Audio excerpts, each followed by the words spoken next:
Então, a pergunta de hoje, né, para a gente conversar um pouquinho, é: quais são os paganismos cristianizados? Ou seja, quais são as práticas dentro do cristianismo que, na verdade, não tem a ver com o cristianismo, e sim com o paganismo. Tá? Então, vamos ver aqui. Entende-se como paganismo toda prática religiosa que se originou em alguma religiosidade animista. É claro, trata-se de mais uma demonstração de prepotência cristã, tá? Então, toda religião que não tem a ver com a divindade, com Deus, não é? Então é animista. Ela acredita na natureza, que Deus é a natureza, que Deus é isso, que Deus é um animal. Então é um animista. Entendeu? Essa religião. Então, paganismo seria toda essa religião que não crê, que crê dessa forma na divindade. Claro que isso é uma demonstração de prepotência. Tá bom? Prepotência do cristianismo, ou do judaísmo, ou de qualquer outra religião. Cadê? Ainda no 1 diz assim: é claro que trata-se de uma demonstração de prepotência cristã, herdeira do judaísmo.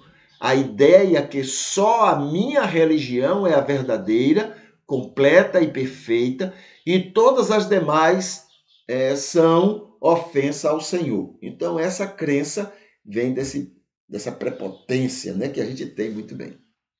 Segundo, em nossa resposta a esta pergunta, consideraremos como prática pagã toda aquela que rejeita ou nega direta ou indiretamente a verdade da revelação divina, também contida na Bíblia, considerando que muitos escritores bíblicos praticaram este paganismo, tá? Praticaram, dentro das limitações, dos defeitos dele, porque muita coisa que eles falaram, ensinaram e fizeram não condiziam com a revelação de Deus. Por exemplo, Moisés, né? Hoje eu mencionei já uma coisa aqui que Moisés acreditava e que não tinha sentido para a revelação bíblica, né? Moisés acreditou que foi Deus que estabeleceu para que os povos tivessem idiomas diferentes. Isso não condiz com a revelação de Deus. A revelação de Deus é amor a todos, amor aos povos, amor às pessoas. Deus não iria criar uma dificuldade para as nações. Tá bom? Então, o que é que ocorreu para ver as mudanças de idiomas? É que cada grupo foi para um lugar diferente e desenvolveu uma maneira diferente de se expressar, de conversar, de falar, de dizer suas, né? E com o passar dos séculos, isso, né, ficou mais marcante ainda, tá bom? Então vamos ver. Isso aqui é o 2. Agora o 3. Por causa da nossa imaturidade religiosa e espiritual, fruto de nossa resistência normal e humana contra a maturidade que o Espírito tem operado em nós, em nossa vontade permissiva, temos praticado paganismos num grande número, tanto individualmente quanto coletivamente em toda religião e em toda comunidade religiosa. Entendeu? Então, mesmo sem saber, a gente tem praticado muito paganismo. Por que paganismo? Porque contraria o ensino da revelação divina. 4. É pecado praticar paganismos em nossa relação com Deus? Não. Não. Pois é apenas manifestações de um sintoma gerado pela imaturidade espiritual. Somos como crianças espirituais. Então, não é pecado crianças agirem com imaturidade. Não é pecado. Deus ama e compreende, e o Espírito atua para cada vez mais sermos maduros em todos os sentidos, inclusive no conhecimento sobre Ele e seu amor perfeito para conosco. Somos crianças, criancinhas. E Deus sabe disso. E Deus nos respeita como crianças, e nossas criancices, e nossas imaturidades. Tá bom? 5. Depois de todas essas considerações, podemos apontar um primeiro paganismo cristianizado. Orar, dizendo a Deus o que quer que ele faça. Isso é paganismo. Dizer a Deus, Senhor, que tu faças assim, assim, que tu abençoes dessa maneira, desse jeito, assim. Isso é paganismo, né? Uma prática dessa está cheia de paganismos. Nela, a pessoa está afirmando que o Senhor não é onisciente, não é sábio, não sabe como proteger seus amados, não tem boas ideias de como agir, não tem demonstração que saiba como agir em experiências anteriores. Também está afirmando que ele é insensível com o que a pessoa está passando e inerte, precisa de estímulo para entrar em ação. Há outras afirmações contidas numa oração que busca dizer a Deus o que ele deve fazer. Então, quando eu estou dizendo, Senhor, ó Deus, me abençoa, ó Deus, resolve isso, ó Deus, que isso não aconteça, ó Deus, que isso aconteça. Eu estou dizendo, em outras palavras, estou dizendo, Senhor, eu não acredito que tu tens, né, que tu és onisciente, eu não acredito na tua sabedoria. As minhas experiências anteriores contigo me deixam apavorados diante dessa dificuldade, porque as minhas experiências anteriores me mostram que tu não sabes o que fazer. Então eu vou dizer para ti, isso é paganismo. Isso é paganismo. Entendeu? E olha que a gente faz muito isso, né? 6. O paganismo fica mais acentuado quando a pessoa acredita, veja só, além de fazer tudo isso, a pessoa acredita que precisa fazer alguma coisa para merecer a atuação do Senhor no que está sendo pedido a ele. Há quem ore muito para que isso aconteça. Há os que ainda pedem a outras pessoas para também orarem pelo mesmo pedido.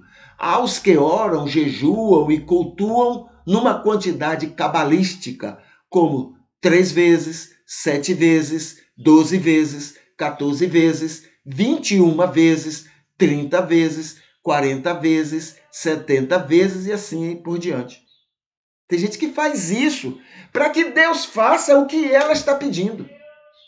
Aí piora ainda mais o paganismo, né? Há os que leem mais a Bíblia, há os que dão ofertas mais graúdas e os que prometem e cumprem vários tipos de sacrifícios e autoflagelação. Ó Deus, se tu fizeres isso que eu estou te pedindo, eu vou fazer isso e isso que é um sacrifício. Isso é paganismo. Querer obrigar Deus a fazer uma coisa que você está pedindo para ele fazer. Entendeu? Aí é pronto, aí é que é negar mesmo. Tu não és Deus, tu não é onisciente, não sabe o que é melhor para mim, né? E é insensível, porque eu preciso fazer sacrifício para tu fazeres isso para mim.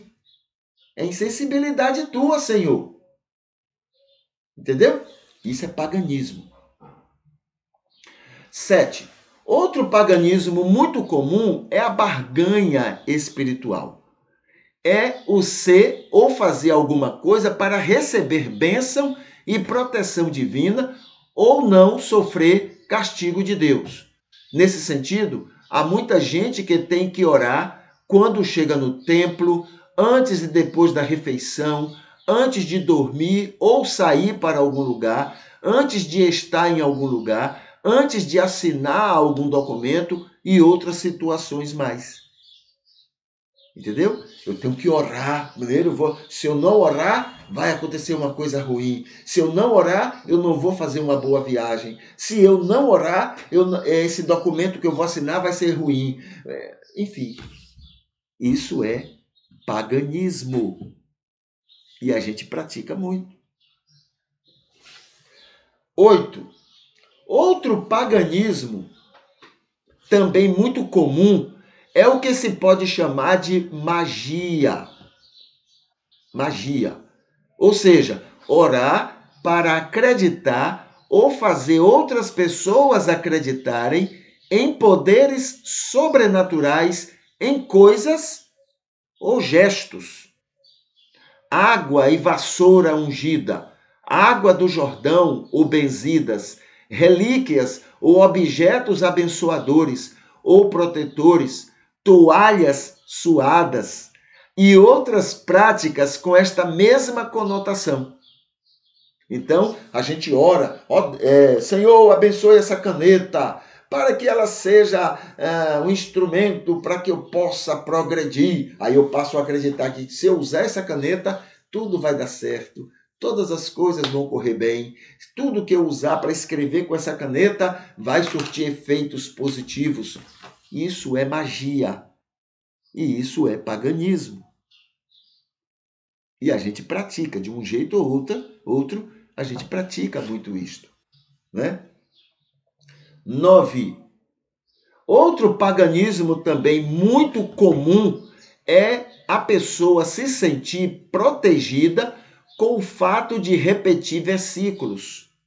Repetir o Salmo 91, o Salmo 24, deixar a Bíblia aberta, estar sempre com uma Bíblia, vestir certas roupas ou cores para o culto ou o dia a dia e outras práticas semelhantes. Tudo isso é paganismo. Sério. E 10. Tudo isto está negando algo que é grande verdade com Deus. Entendeu? Uma grande verdade de Deus é negada em todas essas coisas. Ele ama toda a pessoa. Toda pessoa. Ninguém nunca merece, mas ainda assim ele se desdobra em amor, proteção e bênção para com cada pessoa, sem nenhuma exceção. Nenhuma exceção. A alegria de qualquer pessoa é alegria para o coração dele. A tristeza de qualquer pessoa é tristeza para o coração dele. Isso tudo acontece naturalmente. Não precisa de nenhuma iniciativa de um ser humano para que seja tratado pelo Senhor com todo este amor e carinho. Ele ama intensamente cada pessoa. E quando a gente pratica essas coisas que eu acabei de mencionar e outras, nós estamos negando o amor de Deus. Senhor, eu estou fazendo tudo isso para tu fazer alguma coisa por mim. É porque eu não estou acreditando que ele está fazendo alguma coisa por mim. Entende? Então são paganismos que a gente pratica e muito. E muito. Tá bom? Então, esses são argumentos para essa pergunta, para a gente responder a essa pergunta. Quais são os paganismos cristianizados que a gente tem na vida, né, no nosso cotidiano? Tá bom?